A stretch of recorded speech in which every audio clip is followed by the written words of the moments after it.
alternante propicia un menor desarrollo óseo y muscular, o sea, nuestro, lógicamente, no se desarrolla, y además asimétrico, porque hacemos masticación unilateral, ¿os dais cuenta? Y eso lleva a un desequilibrio oclusal y funcional, ¿vale? Por lo tanto, en la dieta civilizada, ¿qué ocurre? Que cuando nosotros tenemos en la arcada, en principio, éramos ortognata, como su propia palabra dice, una arcada normal.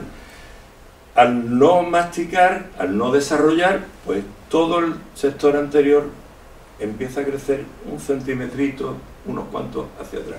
Nos hacemos algo retrognata. ¿Qué es lo que ocurre? Que por detrás la arcada se tiene que abrir. El retrognatismo obliga a una divergencia de la arcada y aquí atrás pues aparece una falta de espacio. ¿Lo veis? Por lo tanto, disminuye el continente manteniéndose el contenido, mismo número de dientes con el mismo tamaño. En resumidas cuentas, ¿qué es lo que ocurría? ¿No? Que el Homo sapiens hereda de sus antepasados un número de dientes con un número de tamaño que viene predeterminado por la genética.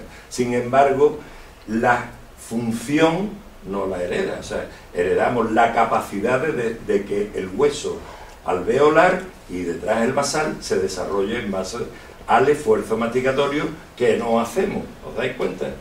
¿Qué es lo que ocurre? Que mientras que nuestros antepasados necesitaban muchas horas, muchísimas horas para buscar comida, no suponemos que no hacían deporte, ¿no? Ni iban al gimnasio hace 200.000 años.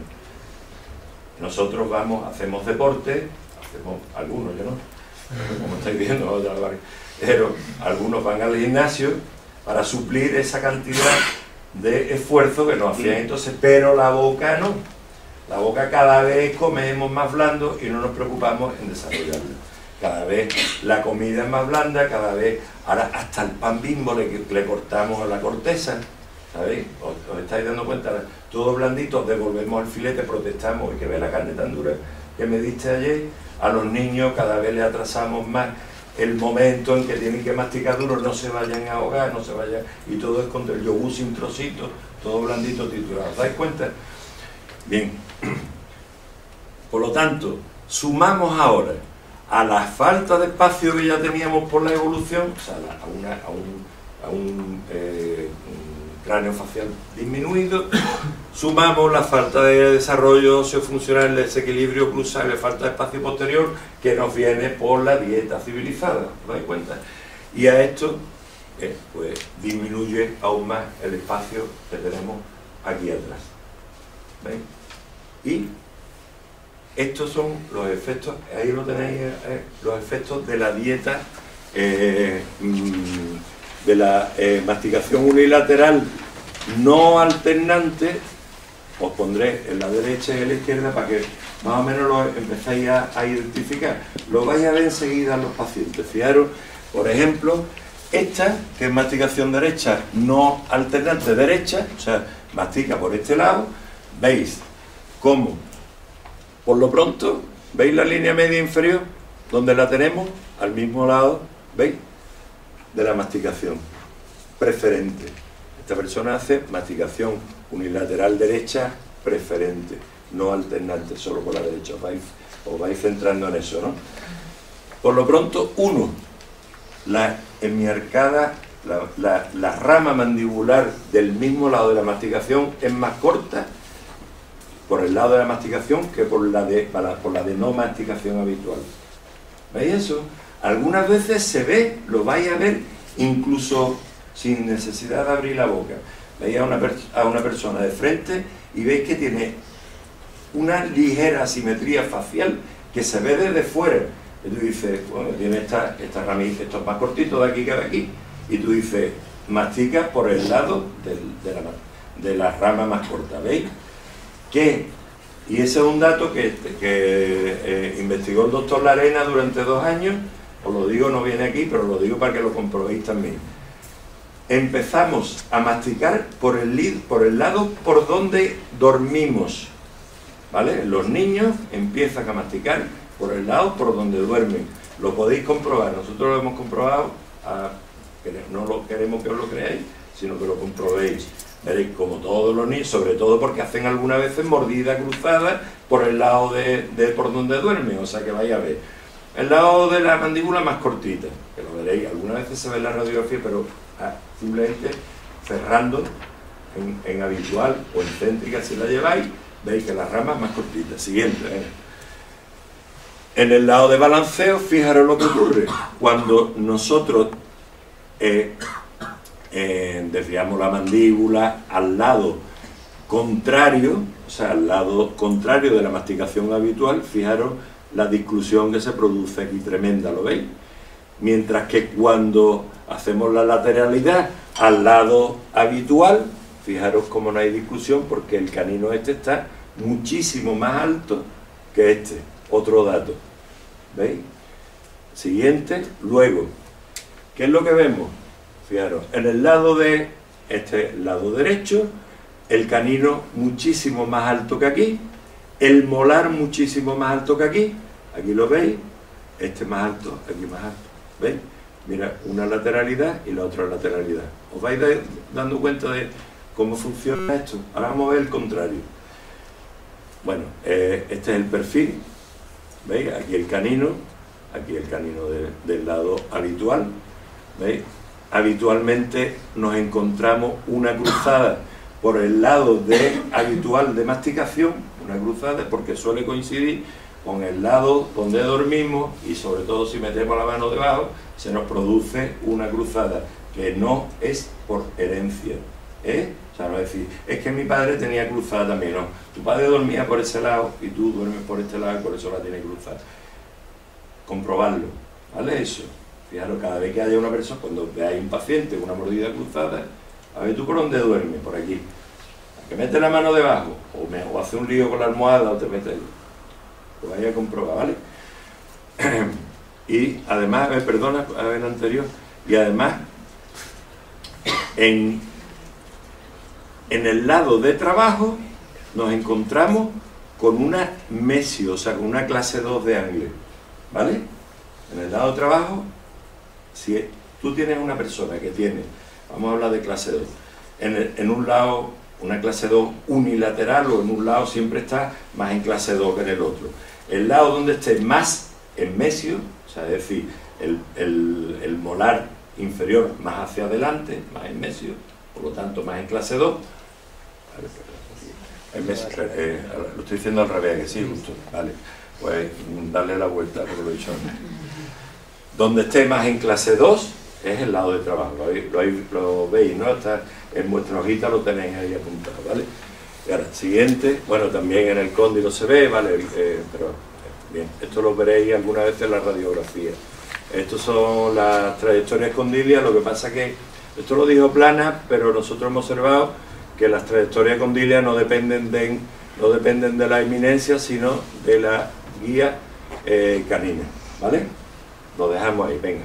Siguiente, vamos a ver que este es el perfil, fijaros, ponemos la línea media, esto es una masticación izquierda, lo estáis viendo ahora, ahora está el canino más alto aquí, esto es preferentemente izquierda, ¿la veis? Ahora al revés, el canino más alto, aquí más bajo, el central un pelín más bajo, en este caso, no tiene por qué serlo, pero en general, aquí hay una caída, ¿lo veis? Y este molar, ¿lo veis? Está mucho más bajo que este que está más alto. Ese pandeo, ese alabardeo o esa discrepancia que hay, que lo veis desde fuera, veis un lado muy alto y el otro más bajo. Enseguida vais a ver que el lado más alto es el lado habitual de masticación, ¿vale? En este caso el izquierdo. Venga, siguiente. ¿Y qué más cosas veis? Pues los AFMP, los ángulos funcionales masticatorios de Plana, que son estos, o sea, cuando la mandíbula deriva hacia un lado o deriva hacia otro, abre más o abre menos. Lógicamente, cuanto más baja, cuanto más bajo y menos gastado está esta zona, abre más al hacer. ¿Os dais cuenta? Cuanto más plano, pues abre menos. Esos son los ángulos funcionales. ¿Los veis? ¿Alguien tiene duda de los ángulos funcionales? ¿Cómo van? Al derivar la mandíbula hacia la derecha, abre, se dirige hacia abajo, haciendo un ángulo que es mucho más bajo en el lado de no trabajo habitual, mientras que en el otro lado es más plano. ¿Veis? A ver, ¿lo veis aquí? ¿Lo veis esto o no? Sí, ¿no? ¿Veis? Aquí mucho más bajo, aquí mucho más alto. ¿Veis? Bien, siguiente. Esto es con la boca abierta, donde veis. Bueno, y aquí veis, ¿veis? Esta está en mesio y aquí detrás el dicto. ¿Lo veis? Clase. Esto está en casi normo-oclusión y en el otro lado, en el lado de masticación, está en clase 2. ¿Lo veis bien? Bien, siguiente. Bueno, ya esto creo que ha quedado claro. Esto es el mismo perfil. Esto es más o menos, exagerándolo, es un dibujo, no es un cálculo de un aorto, pero más o menos un dibujo esquemático donde veis que en el lado de masticación habitual, lo preferente, crece el maxilar de delante, o sea, hacia adelante, crece en todos los sentidos más o menos, y en ancho, ¿vale? Y al mismo tiempo el cuerpo mandibular crece tanto en grosor como en altura. Y un dato que es que nunca me acuerdo cómo se llama, de Arana. El doctor Arana aportó al grupo que cuando veáis una radiografía, si queréis identificar el lado de masticación, fijaros si veis el hioide. El hioide os va a marcar casi con toda seguridad el lado preferente de esa persona, el que ha tenido toda la vida, aunque lo haya, porque a nosotros en los tratamientos nos interesa saber por dónde ha masticado esa persona toda la vida, porque en base a eso hacemos los tratamientos, ¿de acuerdo? Entonces veis que aquí está muy cortito y aquí está mucho más separado, ¿lo veis? El lado de masticación, cortito. ¿Lo habéis visto? Eso lo podéis ver en la radiografía, el resto de las cosas habitualmente no. O sea, no, en la radiografía es muy difícil objetivar el resto de estas historias, no sé que la hagáis en oclusión, que ahora nosotros estamos haciendo la orto, pidiéndola en oclusión, o en oclusión no encéntrica, porque se la pedimos antes de ir a la primera cita, pero por lo menos en la habitual. Y vemos que algunas veces si vemos como la rama mandíbula está más corta, nos fijamos aquí también en el cóndilo que crece de forma distinta en un lado de otro, y nos fijamos también en las coronoides si están altas o no están altas, si tiene una hipertrofia de coronoides, no son cositas que vemos en la radiografía. Bien, siguiente. Entonces, ahí ya llegamos a nuestro caso. El caso que lo describió el doctor Arena Avellaneda en 1998, lo publicó en el 2000 y yo tuve la suerte de conocerlo en el 2006, desde entonces llevamos viendo esto. Es una limitación de movimientos funcionales por impacto de la mandíbula contra estructuras situadas en el maxilar, las que sean. Puede ser un molar, tercer molar o incluso un 7, puede ser el hueso, puede ser una mucosa hipertrofiada que ocurre, o puede ser una prótesis, que los protésicos te meten gordota y grandota y agarrada detrás del tubérculo para que se agarre bien la prótesis y empieza de pronto con problemas a raíz de la prótesis, por ejemplo, con lengua seca, que ya hablaremos de si que tiene que ver, que tenga usted la lengua seca, que tiene que ver que le queme la lengua con la prótesis, y usted tendrá alergia. Es que, quiero deciros que no es solamente un cordal, como pasa aquí, lo veis, el que está impactando contra la rama mandibular. Entonces, limitación en los movimientos funcionales por el impacto de la mandíbula contra estructuras en el maxilar, comprimiendo tejidos inervados por el nervio trigémino, el cual se sensibiliza y dando una sintomatología muy florida. Ese es el concepto del CAR. No tiene nada que ver con la articulación, con la ATM, sino que el problema está aquí.